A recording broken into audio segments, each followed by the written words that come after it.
All right. So we would like to know who's with us this morning, and we ask that you put your name, organization, and email address in the chat. And then if you have any additional comments or questions for our panelists, please put them in the chat box. So if there's time, we can address them with our panelists at the end. And then we just ask that you mute yourselves while you're on.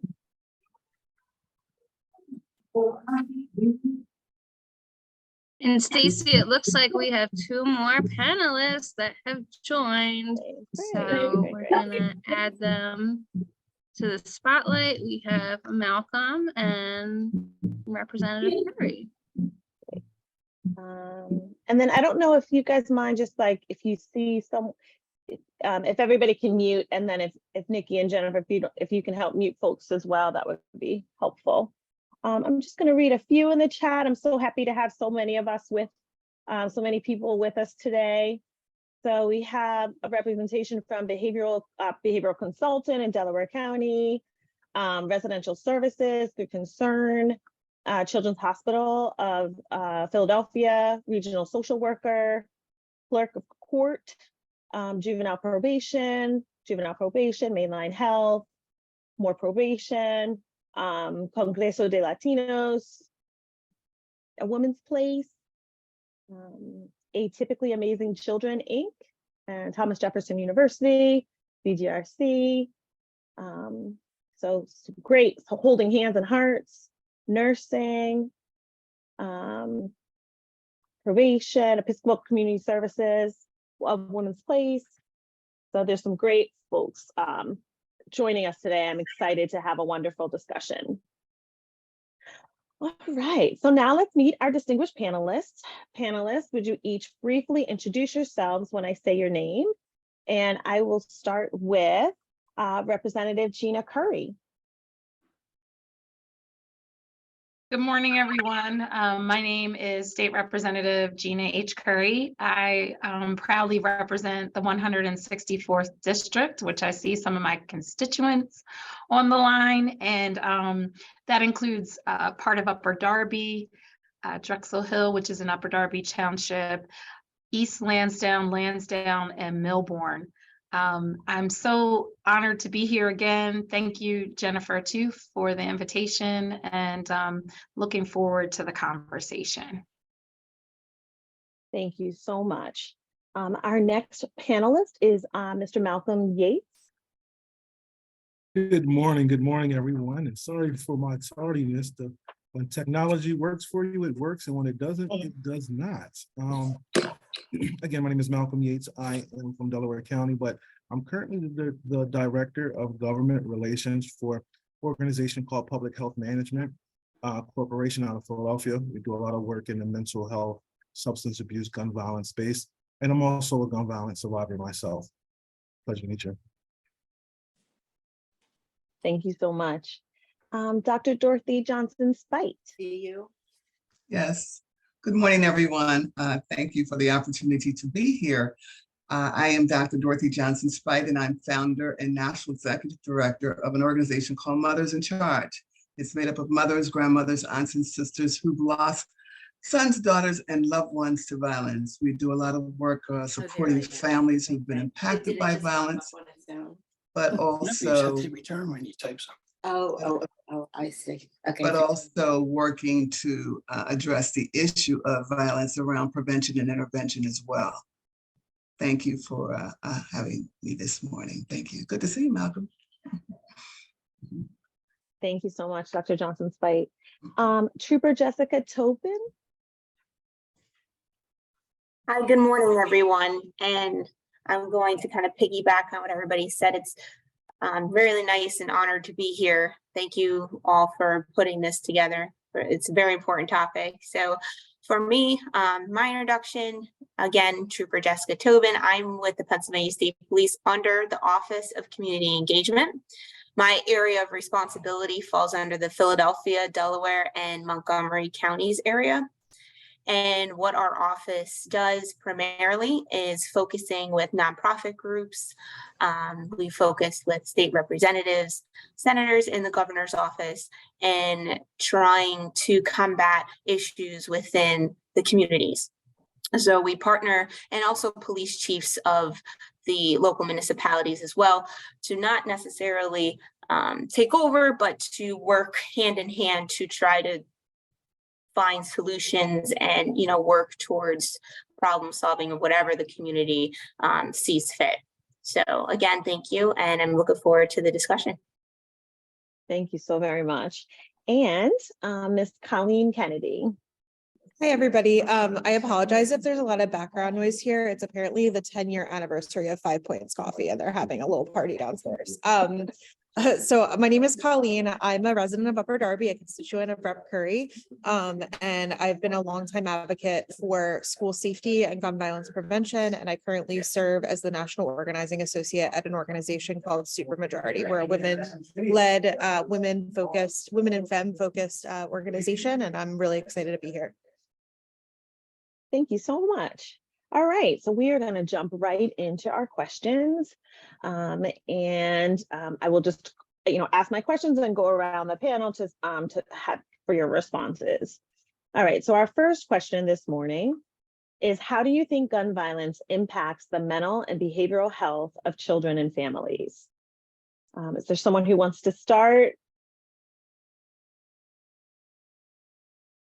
I mean, I'll jump in and I can talk from experience how it actually affected myself as a child. You necessarily don't get when it happened to me, it was the very first time that you ever experienced something traumatic as such, and you don't necessarily know how to maneuver and navigate through such a tragedy. And throughout the the counseling and some of the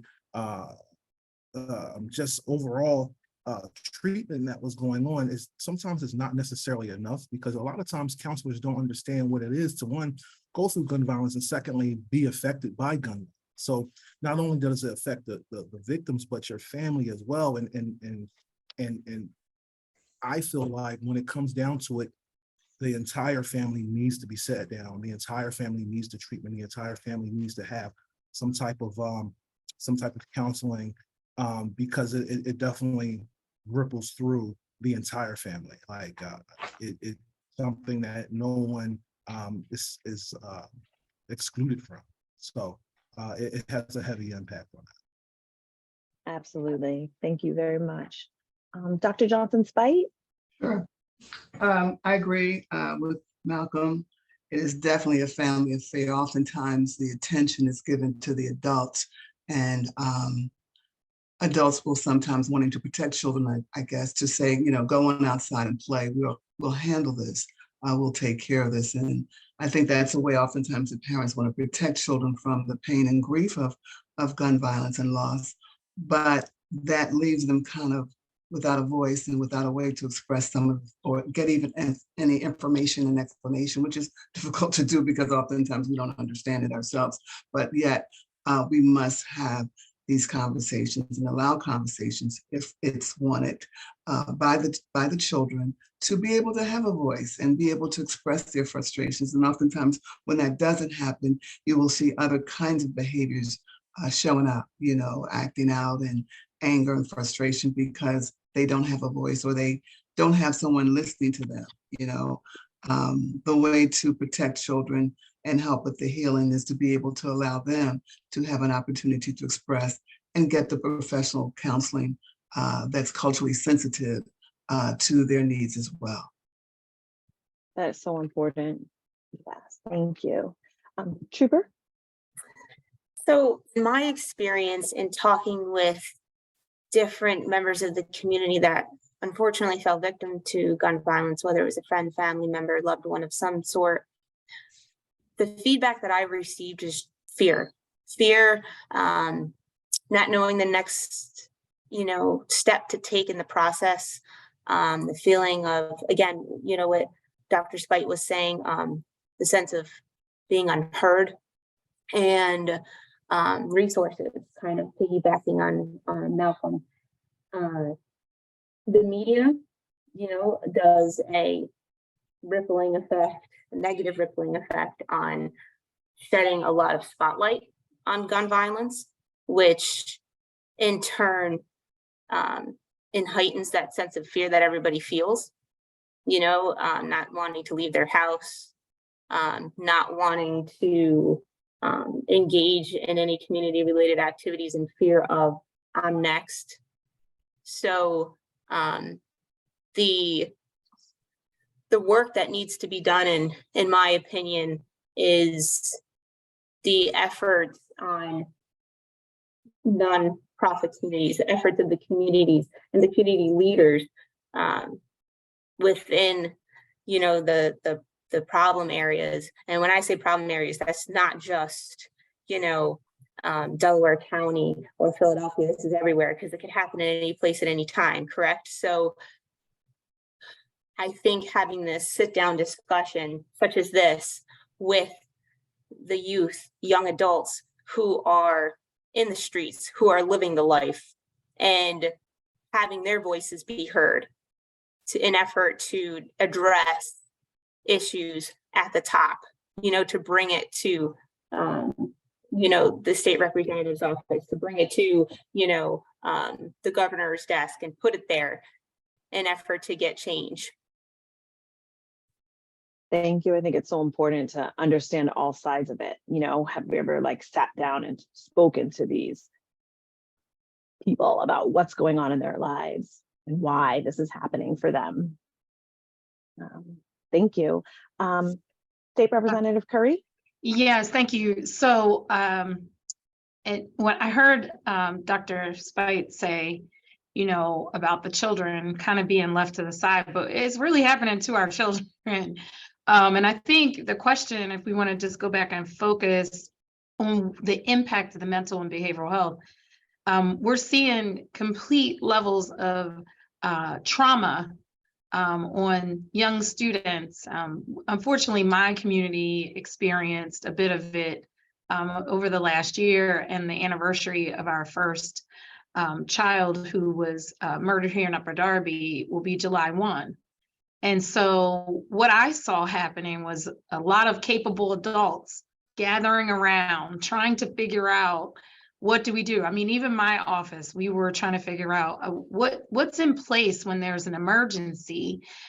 And so my office has been trying to work on an area of safe corridors, right? Or the conversations with the leadership within Upper Darby and in the William Penn School District, been trying to really talk about what that looks like, but we're still having a very difficult time. I noticed when the young man was murdered, 14 years old, last July, we had nothing in place. And I was talking to MCOs, you know, the insurance companies, and I'm talking to different folks like, okay, what's in place that comes around this community?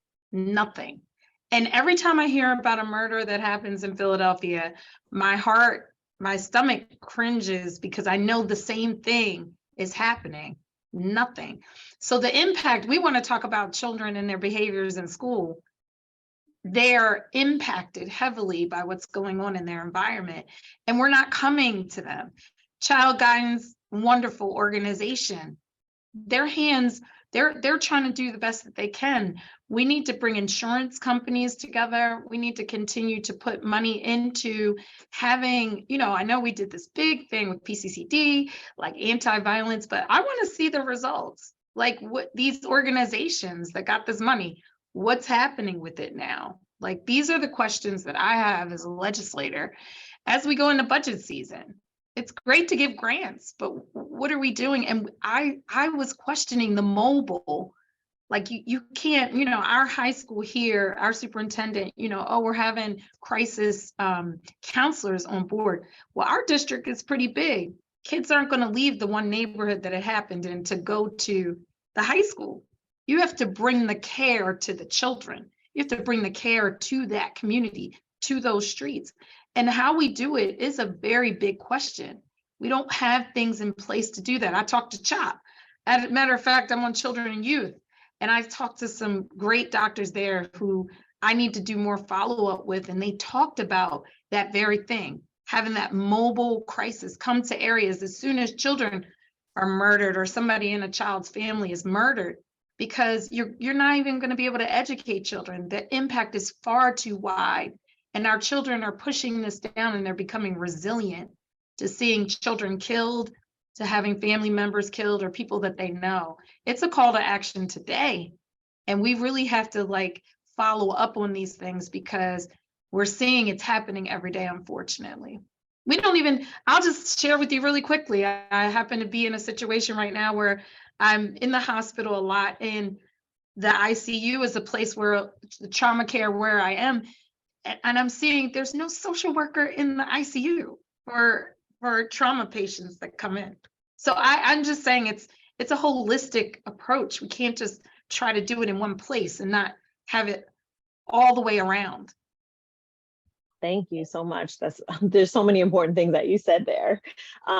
Let's hear from Ms. Kennedy. Hi, so I just want to bring some quick statistics into this conversation because I think the scale of this is really important. I'm sure many folks on this call already know that firearms are actually the leading cause of death for children ages 1 to 19. So all of Pennsylvania's kids and American kids are facing this challenge, and they don't even have a political voice in that process. In addition to that, you know, we see all the mass shootings on the news. That's always what gets all of the focus. But while we have 19,000 children who die every year from gun violence, we have 3 million, and that's probably an underestimation, 3 million young people who are exposed to gun violence every single day. And so all that trauma, we're not really addressing that. And that means that they, you know, some of those folks are probably repeatedly experiencing this. You know, I've been around mass shooting events. I've experienced some of that, but some folks are experiencing this every single day. Another thing I wanted to bring up is just that this is a gender justice issue, unlike pretty much anything else I can think of. So if you are a person that is in a domestic abuse situation, if there is a gun present in the home, you are 5 times more likely to die at the hands of your abuser. And so I've been in many spaces where we talk about gun policy, about like irresponsible gun use versus responsible gun use, but really all it takes is a single moment, a single impulse for an entire family's lives to be changed. All of that being said, I think we need to look at this crisis and many other crises from a more proactive approach than what has been happening. There's lots of different evidence-based policies that we have to pass in order to start to lower that death toll. But we also need to start thinking about what the unmet needs of our community are. So for example, I totally agree with Rep. Curry that like when someone's at the hospital, their family is experiencing gun violence, there needs to be a whole team of counselors there for that. But we also need to think about the fact that if a young person or any person really, insurance, no insurance, et cetera, needs a counselor, just period, without the gun violence involved, we all know how difficult it is to get an appointment.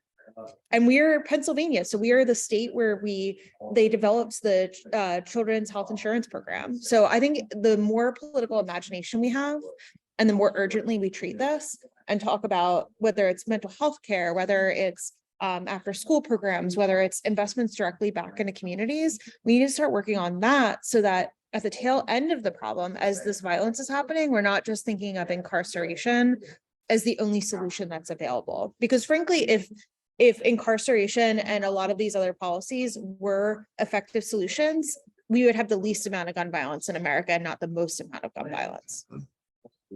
Thank you so much. And I do want to move on, but I just wanted to add a little bit tidbit from my experience in doing crisis response in the city.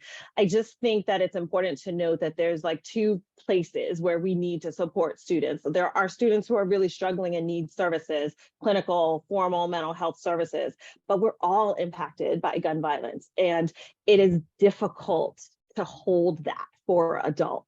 And so when we're going into schools and we're coordinating these responses, the adults, they don't know what to do. They don't know what to say. And they're saying services, which is absolutely part of the need. But part of it is that kids need to sit in a room and say, this was awful. And it's very, very difficult to do that. And it's difficult for adults to do that. And so finding a way to help the helpers feel comfortable just in a moment to like grieve and mourn with students. I was thinking about what Dr. Speight said about the voices and like being able to, like, it's just so difficult to talk to children about death and loss and murder. And so what we're finding is that, you know, we can try to do the best we can to help the kids who are really struggling with services, but then how do we affect everybody in the school who knows that this kid died yesterday? Like, how do we hold that? And so that's just something that, you know, comes up for me regularly. So thank you, everybody. So our next question is, how do you think being a member of a marginalized or minority group compounds the issue of gun violence?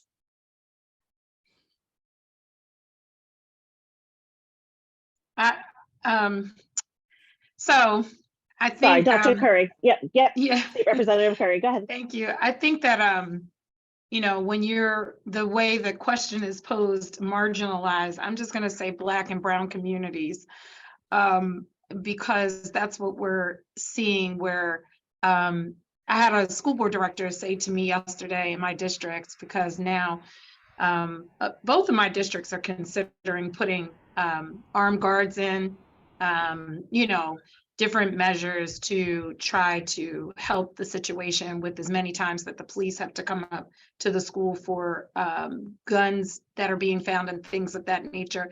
She said to me very clearly last night, she said, I feel like I'm alone in this. Even the people of color want this in their schools now, but why does it have to be in our schools versus a school out in an area that doesn't have Black and brown children? And they're having some of the same issues with guns brought in too. I think we're marginalized in a way that when we look at socioeconomics, when we look at zip codes, we often look at risk, right? Living in a district that is called an at-risk district, where I know that I put my children through school, I've often, as a Black woman, felt like, do I live in an at-risk district? What is making my district at risk? I'm an educated person, and my neighbors around me, even if they don't have a college degree, they're here and they have the same legacy wants for their children. Is it because we live in a zip code that doesn't necessarily have the houses that are the cost? I know we pay as many taxes as most people. So I think really when you think at the question at hand, it is a question that we are impacted heavily. We're impacted economically. We're impacted through our education. We're impacted through our future. Because, you know, when these things happen in our community again, it gets mulled over. And after the hype goes down in the media, it's like, here's another statistic. No. Yes, absolutely. I'd like to comment on that. So being a member of a marginalized minority group in itself compounds everything. You know, when we talk about the lack of resources, we're talking about not having resources and support systems and things in place for our young people. But even poor educational systems, all of it is impacting the issue of violence. I don't know if I mentioned, but my 24-year-old son, Colleen Johnson, was shot 7 times over a parking space. And we're celebrating 20 years of doing this work. So being a Black woman, as opposed to some other, we have lack of everything. You know, lack of investments in our communities, even around the issue of prevention. You know, and that's what we need to really look at, you know, but incarceration, that's major. And someone mentioned earlier, you know, if that was the answer, we wouldn't see the violence. So it doesn't take a rocket scientist, you know, somebody really, you know, to realize that the money that's being invested in, say, for instance, corrections, could better be put into prevention to prevent what is happening and the mass incarceration. So we are in a marginalized community because of lack of resources and investments in our communities around these issues. You know, in certain communities, when there's a homicide or a violence, even a death of a student, there's all kinds of resources that are surrounding that school, that student, that family in that school. But with us, we don't have that. We're oftentimes called in many different directions because there's a lack of resources in the schools in Philadelphia for this. Now, I know there's something there, but I'm not discounting any of the work that is being done. I'm just saying it needs to be more work because of the issue that is happening, for instance, in the city of Philadelphia. You know, young people are dying every single day. And it's not necessarily a mass shooting, but it's just the same. It's the same for each family who has to bury a son or daughter because someone has made a conscious decision to take their life. And I believe that if we look at prevention and intervention, and the trauma that families are experiencing that causes oftentimes to see the behavior that you're seeing now with a lot of the young people who have experienced loss themselves, and it never got treated, never got identified, never got any, you know, support for them.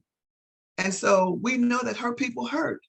And oftentimes that's what you're seeing in so many of the communities, you know, in Philadelphia and surrounding areas. And because I'm a national organization, I see it in LA, where I have a Mothers in Charge chapter, San Francisco, Kansas City, even small towns in the South and places like that, an increase in the number of deaths due to gun violence. We're not doing enough around investing in our communities to save our children and our loved ones to gun violence. Thank you, Dr. Speight. I love when you talk about investing in communities, when you're talking about investing in the systems, right? So you can do the targeted prevention work, and that's work's being done, but like, are we investing in communities, investing in schools and housing and grocery stores and businesses, right? To like build the whole system up. I love what you're saying about that. I'm sorry, Mr. Yates. No, and I agree with Dr. Speight, and people who don't know, Dr. Speight and I go back so far, and she's seen me grow from such a young man, and it's great to see you today. But again, it goes back to those investments. We talk about investments, but what happened to the sustainability with those investments? A lot of times when gun violence, or we talk about new programs or new trauma-enforced training or new treatment, is all good, and we get it in and we do it for a year or two and it disappears. You know, and being part of what was the question of from a community that's always affected, you talk about seeing this. Like, I'm 42 years old, right? I got shot when I was 6. We're here still talking about the same issue. So can we imagine if we had that investment continuously be sustained through those years, we can actually have some progress. And that's where it comes from. And then when you start talking about, those who are affected, it's, as a Black man, those resources have to be intentional to our young Black boys. I'm not trying to push one side or the other, but the majority of the shooters, majority of the victims are young Black men. So we have to start looking intentionally on how to save young Black boys who's affected in these communities that have nothing to do, that goes to schools that's that's not really serving them. A lot of times we go to school to save us from the community, right? Because we're mandated to go to school. So we're safe from the community by being safe for at least 8 hours. But then what happens when we turn 18? You push us out to a community already undereducated, already underserved, with no resources to say, figure it out. So the same way I was saved by 8 hours going to school, now I am pushed into the wolves of the same community that you tried to save me from with an underserved school. So we can't stop. We can't look at education and disinvest into it. We have to also figure out how to create programs for young men so that they can be productive. They can find a way out instead of just going back and becoming a victim of their circumstances, or going into the community that they're trying to escape from. Absolutely. Ms. Kennedy, did you want to respond? Yeah, I have so many thoughts, so I will try to not talk too long. So first off, I just want to name that while Black and Brown communities are definitely most directly impacted by this issue, that cycle of violence starts with the policies of white, straight, wealthy men. And so I think too often the narrative in the media sort of lets white folks, frankly, on this call and in many other spaces, off the hook of addressing the problems that are happening, because that is a problem that's affecting that group of people and not yourself. And so I just want to make sure that if we learn nothing else today, it's that we all have to have a stake in this work, even if it hasn't touched your life yet, because I think at this point, we all now feel like every space that we go in, whether it's a shopping mall or a school or a hospital or whatever, that we might be impacted by this issue. We all have ownership over this issue. The other thing that is sort of a misnomer that people aren't aware of is that the greatest cohort of gun violence that actually happens in Pennsylvania is actually gun suicide. And you would not guess who the group of people who are most directly impacted by that more than any other group. It's actually white rural men over 50. And so there's been a really dedicated effort by folks who don't want to have these laws change to turn this issue into an issue that supports, that impacts a very small minority of the community and not all of us. And we all are harmed by that when that happens. And then I had one other thing I wanted to say, just give me 1 second.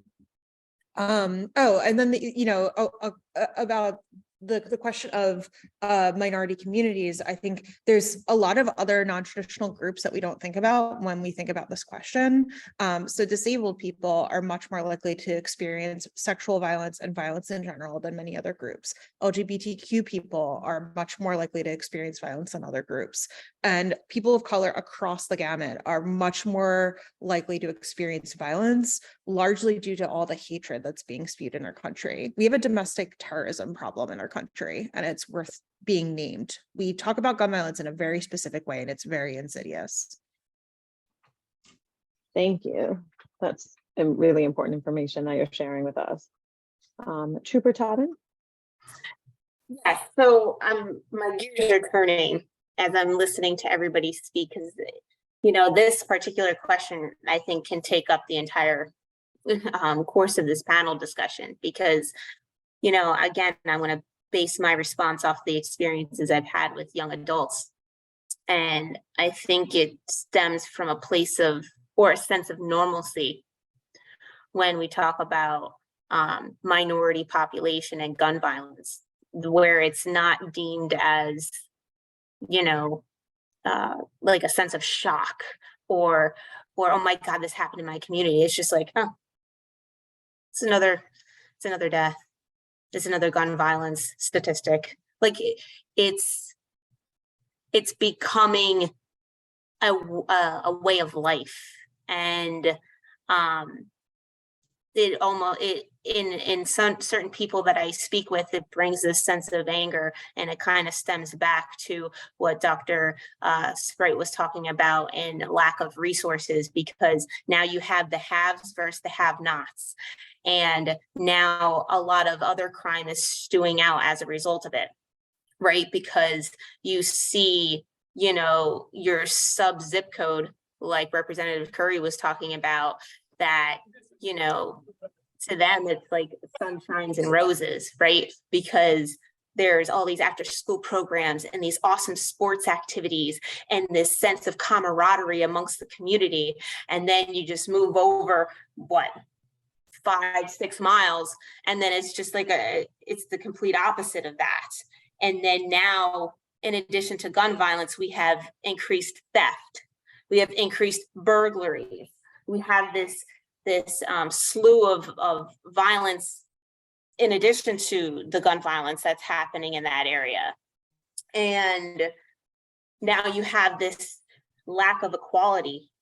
You have the minority group saying, like, I'm a person too, but I don't get all the perks and luxuries of, let's say, and I'm just going to throw, a school district out there just because it's in my area of Garnet Valley, right?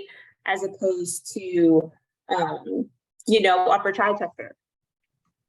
So it's like, how do you get everybody on board, and how do you show these students and these young adults that everybody's working as a team, when in actuality, to be fully transparent, it's hard. We could sit here and talk all day, but follow through, in my experience, is not happening. Yes, and yes to all that you were saying. Absolutely.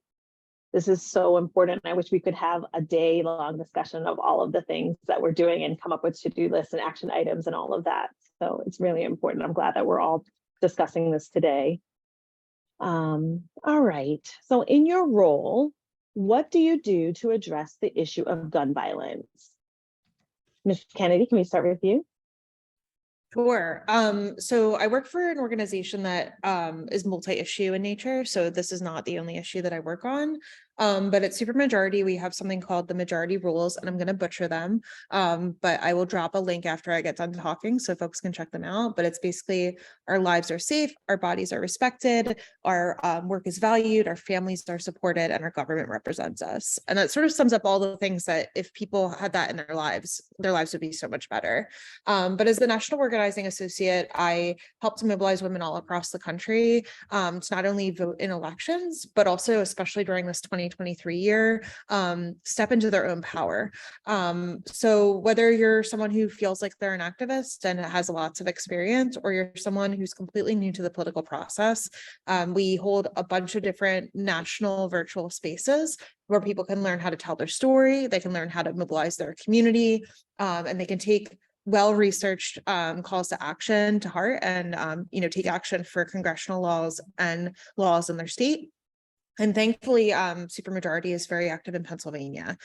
So if you are interested in working to pass gun violence prevention policies and many other policies that impact women and femmes and their families and everyone that they love, we always welcome anyone, and that includes people of all genders. So if you're a cis man on this call, we still welcome you, and I will drop my contact information into the chat. Thank you so much. Dr. Johnson-Speight? Yes.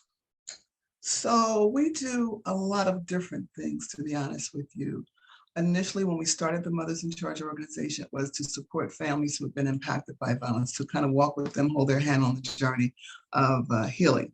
So we provide a lot of grief support. Then we started going into the schools, working with children, teaching anger management, conflict resolution, things like that. And we still do that today. But I think the thing that we want to focus on most now, while we continue to support families who've been impacted by violence, we have all kinds of grief support programs, virtually, in person, and all of that. We really are doing work now around something we call PI, Prevention, Intervention, and Education. And that's why we are working around looking at the causes of violence. And there are many. If it was just one simple thing that we could figure out, that would be a way to end the violence, then that would, but that's not the case. It's such a complicated issue, with so many systemic reasons why it exists. And so we're looking at all those different kinds of things. We do teen mentoring with a group of teens that are, housed in a residential facility, working with them, teaching them ways around decision making and ways that they think and do things. As I said, we have anger management. Every week we have an anger management class that folks are referred to us from adult parole and probation, as well as from the courts. It's a 9-week program where they get a certificate, and it really makes a difference. I mean, I think that's one of our, our real strong violence prevention kind of initiatives, because so many times what we see happening in the community is not always, people want to think it's always about drugs.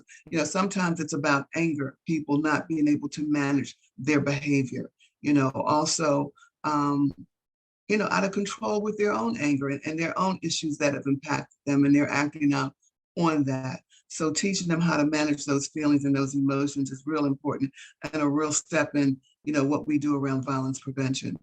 But we have a contract with the state. We work with reentry, folks coming home, to keep them home, especially I love working with the women who are returning home from incarceration so they could be better parents and mothers. We got started with Women Working for Change and Women Incarcerated when a woman wrote to Mothers in Charge many years ago when her son was murdered on the streets of Philadelphia while she was incarcerated. So that's something that we do. We do, many different things, but I think one of the most important things that we do, and we all need to think about doing, is how we engage the community. We need to, how do we engage the community? We don't have all the answers. And sometimes the folks who are closest to the problem are closest to the solution. So a lot of times we find the organizations and agencies that are sitting at the table, but the folks who are most impacted by what is going on are not at the table. So we need to really engage the community, and you don't have to have lost someone to be a part of our work. We're looking for anyone who is concerned about this issue, impacted directly or indirectly, and we're all impacted, whether it's indirectly or directly. So getting folks involved to, see this as a human issue and not just a race or a thing like that, that we all have something that we can do and contribute to this issue around solutions. Thank you. I love And you can find out more about what we do by visiting our website, and I'll put that in the chat as well. Thank you. Yes, thank you. And everybody, please make sure you're checking the chat. There's so much information on there. So please check the chat, take down those addresses and websites. And I'm just so enjoying being in the presence of all of this work, and especially around the spectrum. Grief work for victims, reentry work for potential perpetrators or perpetrators, right? So where everybody is being touched by the people in this room. So that's so important. Trooper Tobin? So a lot of what our unit does, we're just 2 years old, so we're pretty fresh.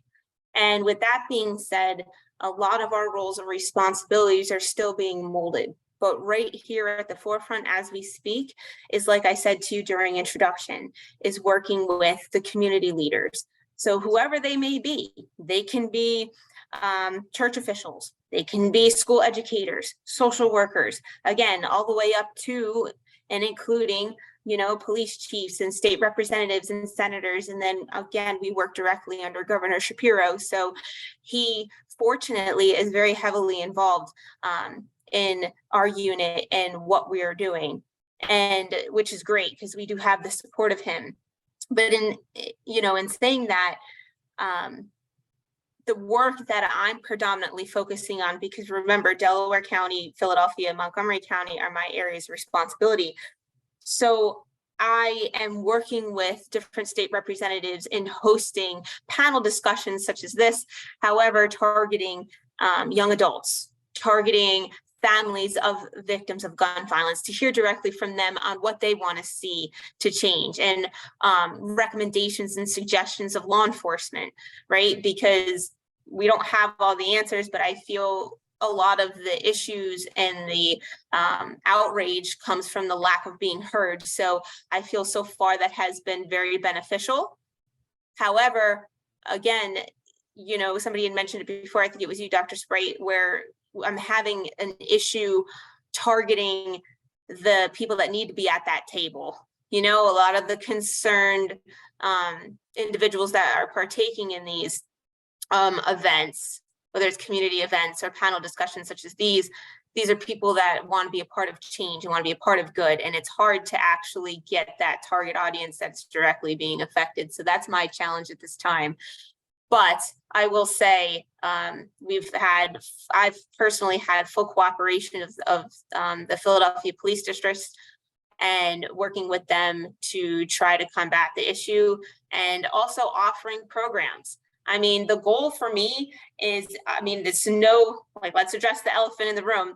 There's probably some people on this call that are, on the fence about law enforcement, right? Or might not even like law enforcement. Maybe there wasn't a bad experience, etc. So I like to address and have one-on-one dialogue sessions with those individuals to try to bridge that gap and change the narrative of police in general, because I think that is a job in and of itself, minus my pre-existing roles and responsibilities. I mean, I already have to, come in uniform and have to, jump through that hurdle, which is a beast sometimes. So I like to be able to promote our programs as well, such as our Camp Cadet program that's geared towards young adults 11 to 14 years of age. That is a overnight program geared to people that are more inclined to, try to pursue a career in first responders, whether that's law enforcement, military, EMS, fire, etc. But that is a program that we offer to help provide a service, a resource to the community to get the kids off the street, to give them something to do. It's not just, oh, it's a day and you're done. No, it's a 5-day overnight camp.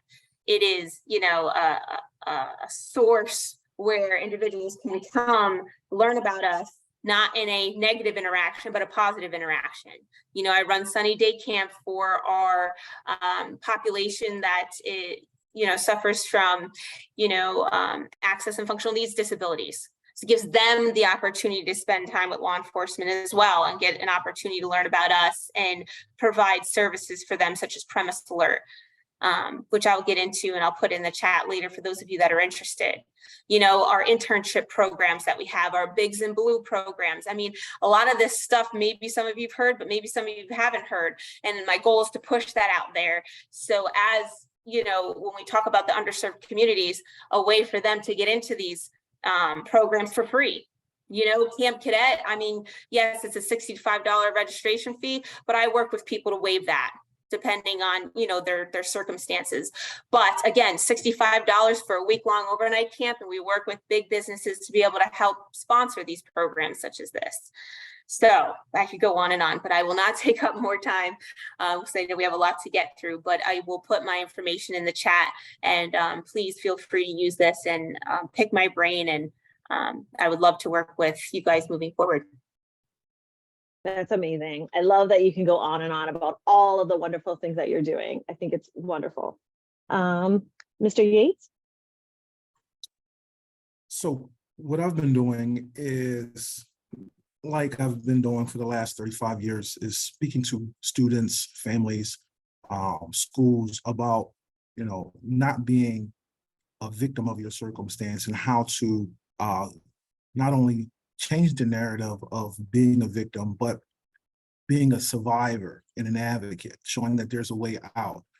Been speaking to students and young men, and also letting them know that it's not, corny to care about your community, providing mentorship and just bringing in the fold in all the community organizations that I take part of.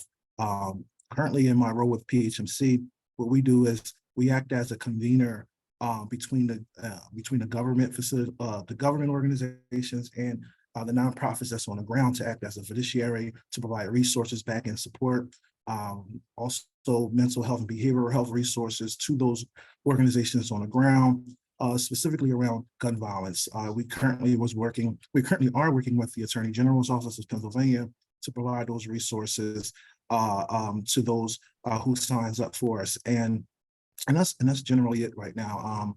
If you guys need my information, I'll definitely put it into the chat. If you have a nonprofit that needs some further assistance when it comes down to the back end support, being able to be a fiduciary, and also be given the trauma and force training with one of our organizations called JJPI, I can get you that information. Thank you so much. Representative Curry?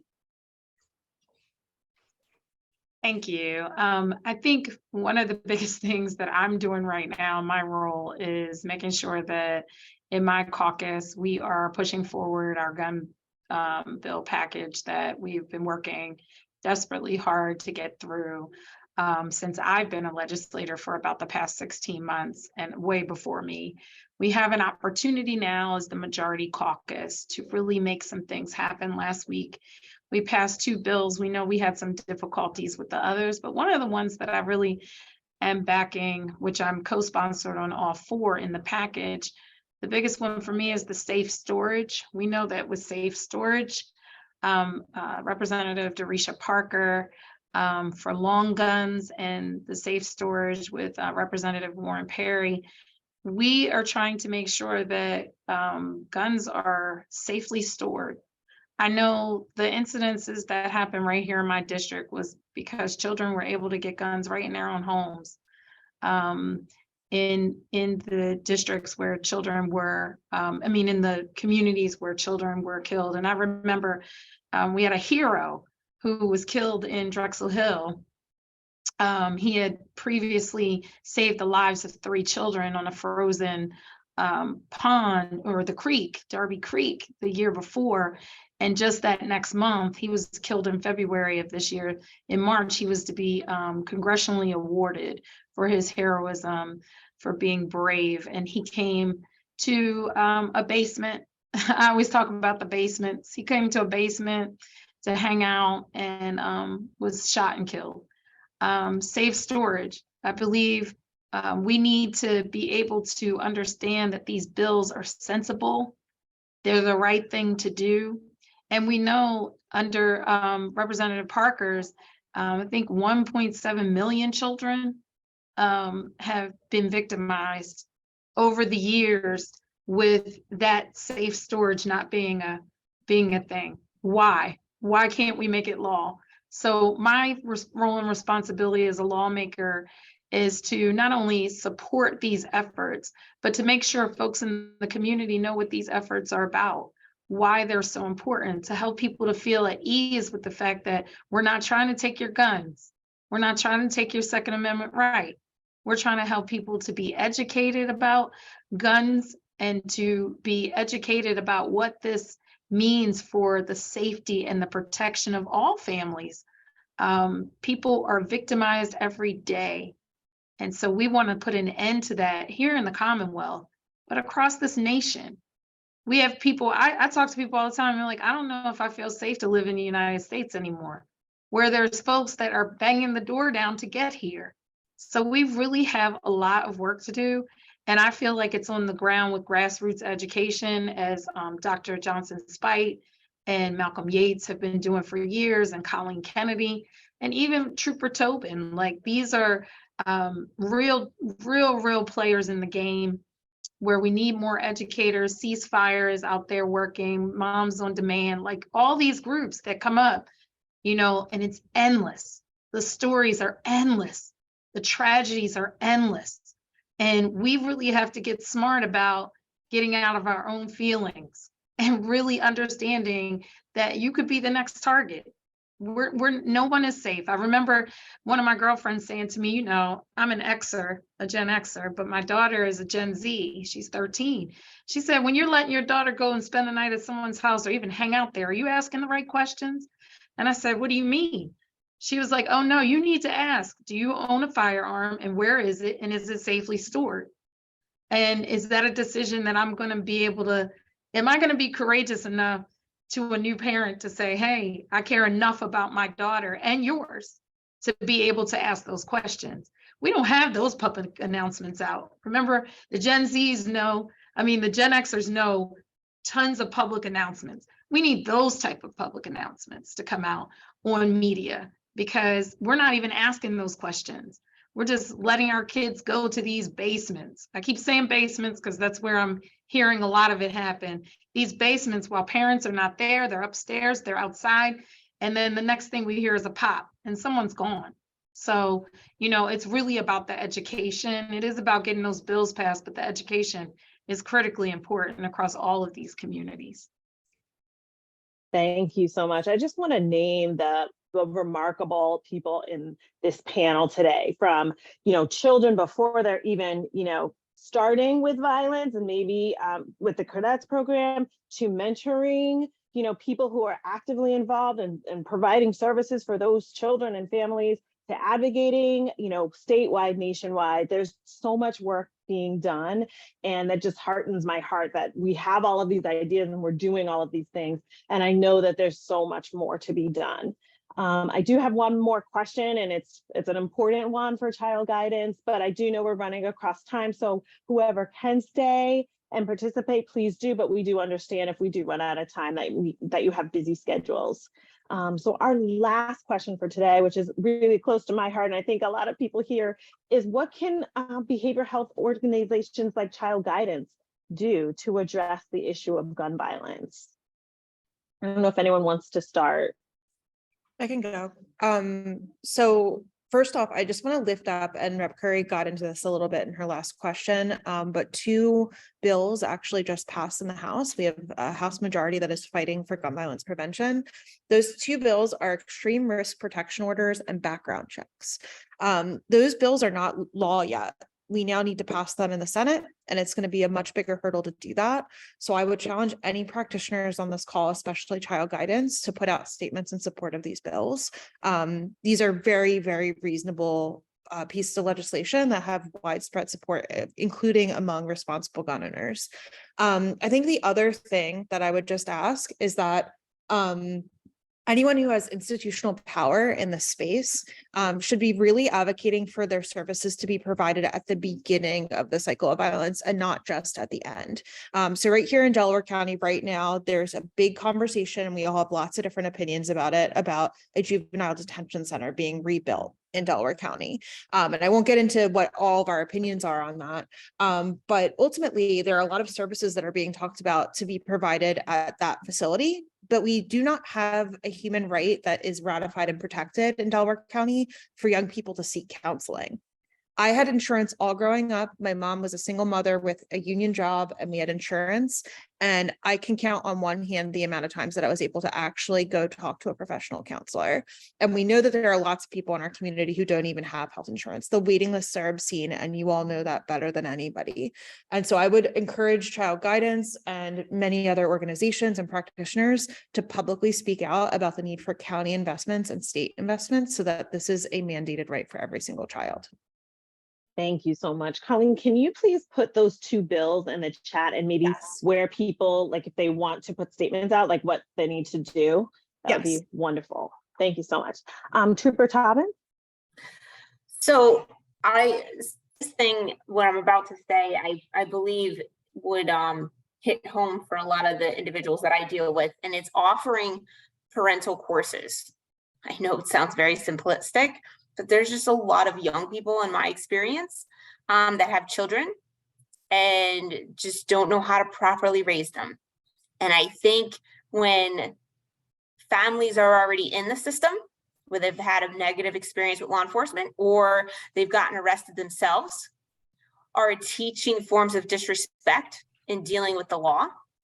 And, you know, that child ends up being a product of their environment. And then the vicious cycle ends up, you know, repeating itself. So with that being said, you know, for those parents that, you know, don't really know what to do or what resources are out there, I feel like a lot of the issues stemming around gun violence can be decreased if we had proper parenting tips and tools of the trade that they can use in their tool belts to properly parent their child, such as, and I teach this for free as well. I'm not an expert in the matter by any means. However, based off of the training that I had in my experience, I offer the best, you know, feedback based off of, you know, my dealings with the public that I can. And that is, you know, ensuring that you have the passwords for your child's telephone, ensuring that you're conducting room checks frequently, right? They are your child. They live in your home, right? You own them in a sense, right? So nothing should be an element of surprise. You know, I teach cybersecurity, such as the apps that children have on their telephones where, you know, you think it's a calculator app, and in turn it ends up being an app where, you know, they are speaking with individuals, or it's a contact app that's hidden from the parents, you know, different social media apps and things of that nature that I kind of go more in depth in trainings that I offer. And then firearm safety, I ask that, you partner with me to offer firearm safety courses, you know, through Child Guidance, you know, and when I say firearm safety courses, you know, we hook up with our FIs, which stand for firearms instructors, and we offer free of charge gun locks and also ways on proper storage, such as what Representative Curry was talking about, you know, ensuring that your guns are locked up and safe, and how to mechanically handle a weapon, right? Because unfortunately in the state of Pennsylvania, as long as you pass a criminal background check through the Pennsylvania State Police and you're of age, here is your carrier's permit, right? So there's no education bit like how you would, seeking a driver's license, right? How you have to actually study and take a test and do a practicum driving piece to pass in order to get your license. So in order to combat that, I do offer those courses as well. So just keep that in mind. Thank you so much. I would love to go next. I actually applaud you, Trooper Tobin, because I actually was going to talk about that very thing. as I said, I'm a parent myself. I have adult children and a 13-year-old. Even though they all fall under that generation of Gen Z, they are very much different. We know that the 13-year-old was in 4th grade when COVID hit. They were very much online. There were things that were going on.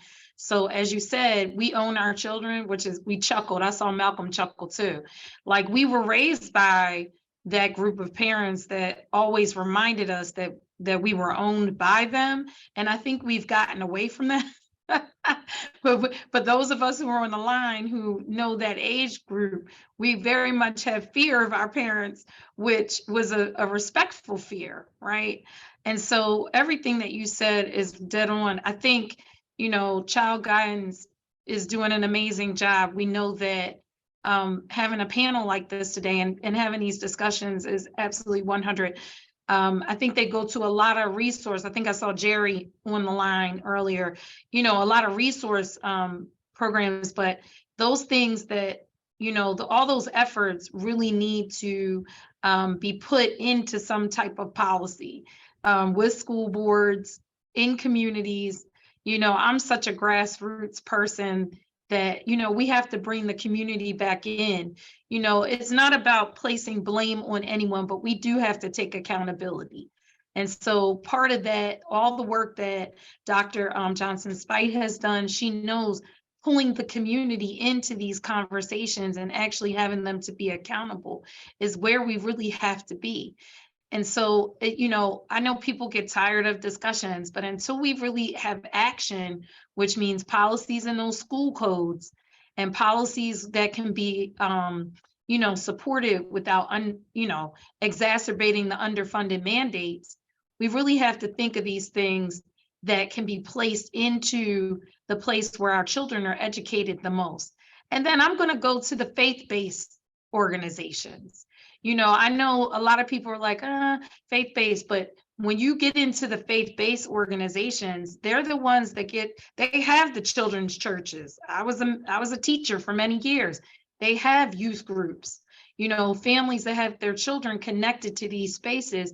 They're the ones that are often victimized because they're in these faith-based communities and they're thinking that they're doing the right thing. You know, Trooper Tobin, get into those spaces too with the child guidance. Like, there's so many things that we need to be doing in terms of the grassroots spaces where then we can make the policy, but the grassroots has to happen first. So I applaud you for having that amount of resource, and you're only one person. So these things need to be happening across the Commonwealth. And then we can really be looking at how we can spread that space. So child guidance, you're doing the right thing. But I think we really need to begin to have more of the conversations about the grassroots. You know, all the weed and seed programs defunded. Club Ophelia defunded. I'm trying to get Girls Inc. over here in Delaware County funding. Like, it's a funding issue. And so we have to continue when we hit these state budgets and look at these grants, what this funding is actually going to. What is the accountability of the funding? We can give out grants all we want. Where is the accountability? How is it being used? And where is the action-based program coming from? Thank you. I'll go ahead. address it. Sure. I wanted to first of all, thank Child Guidance. They've been around for a long time doing amazing work. And I just think a lot of times families and communities don't know all that's available to them. I would think that one of the things that you might want to think about doing is public service announcements to let the community know that you're here, you know, and that you have resources that they can partake in. And the other part of it, of course, is to engage the community, you know, and engage communities that are doing this work, like Malcolm is doing, and like I'm doing, like there are many other community-based organizations that are on the ground. And sometimes, Trooper, I commend you on all that you're trying to do, and it's amazing. But that's not really what the mindset of most people thinking that law enforcement is doing. So you're going to have to let them know that things are changing and that you do want to, it's not all about locking folks up. but it's about also supporting the communities.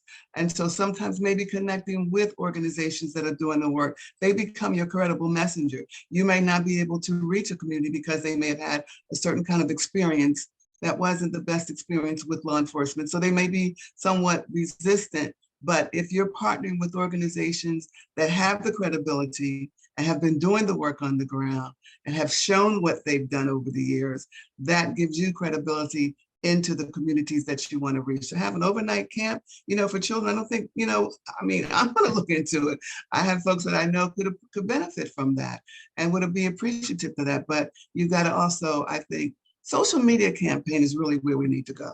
There's so many great things that are happening that folks just aren't aware of, and there's a lot of messaging going out to our young people. It's not always the positive messages, with the music and the games and things like that. But I think if the work of child guidance and what you're doing, Trooper Tobin, if you could get that out to the community, I think you would get a great response because people are in need and want to be involved, and want to be engaged. And we've got to engage the community that's impacted by what is going on to have a real effective outcome. And that's what we do.